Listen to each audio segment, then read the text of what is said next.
આજે અમે લઈને આવ્યા છીએ એવી વાત, જો સાંભળો તો લાખોનો વેપાર બચી જાય અને ન સાંભળો તો શેઠના માથે દેવું થઈ જાય. હિસાબ વગરનો વેપાર એવો જાણે ચા વગરનો કપ, અને અકાઉન્ટ વગરનો શેઠ એવો જાણે બેટરી વગરનો ફોન.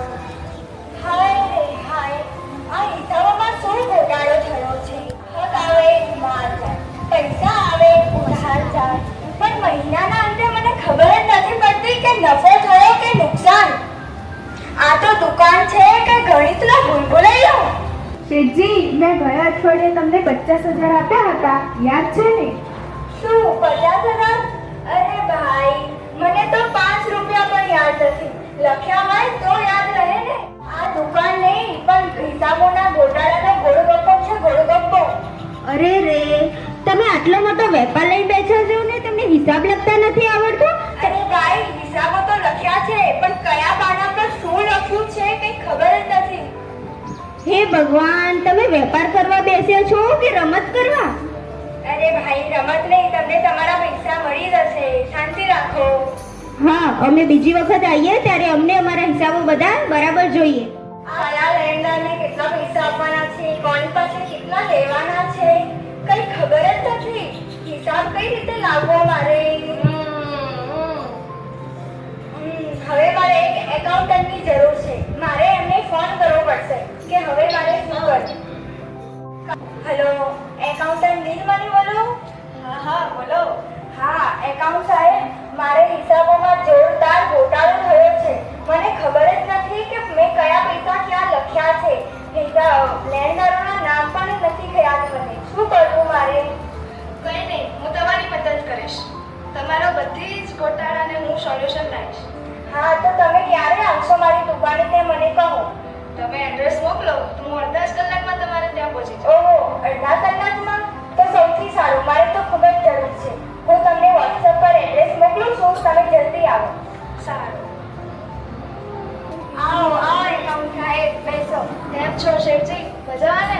અરે શું મજામાં, આ તમે જોવો ને, આખા કેટલા બધા હિસાબો લઈને બેઠા છીએ અને કંઈ સૂચતું જ નથી. અરે, આ બધાનો સોલ્યુશન હું તમને લઈ આપીશ, તમે ચિંતા ના કરશો. તો હવે શું કરવાનું છે?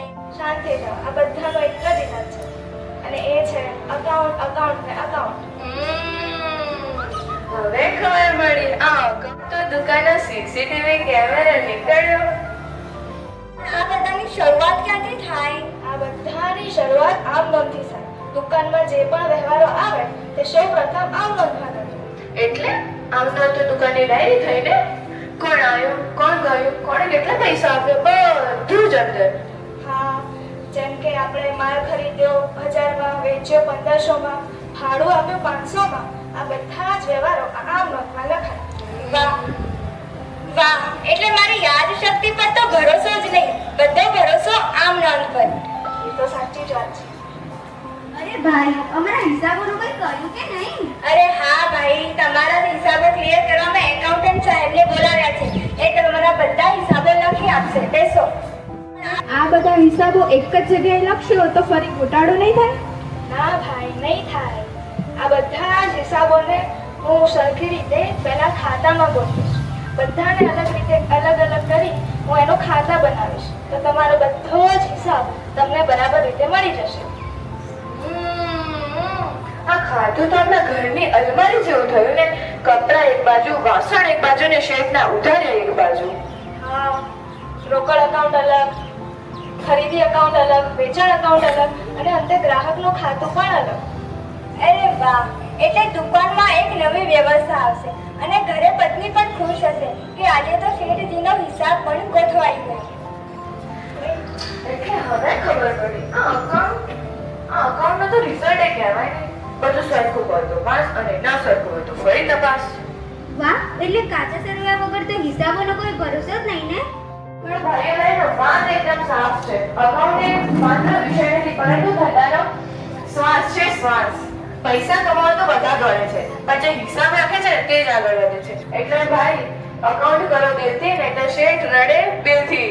હિસાબ રાખો રોજ બરોજ, વેપાર ચાલે ચકાચક, આવક ખાતા રાખો તૈયાર, હિસાબ વગર વેપાર થાય.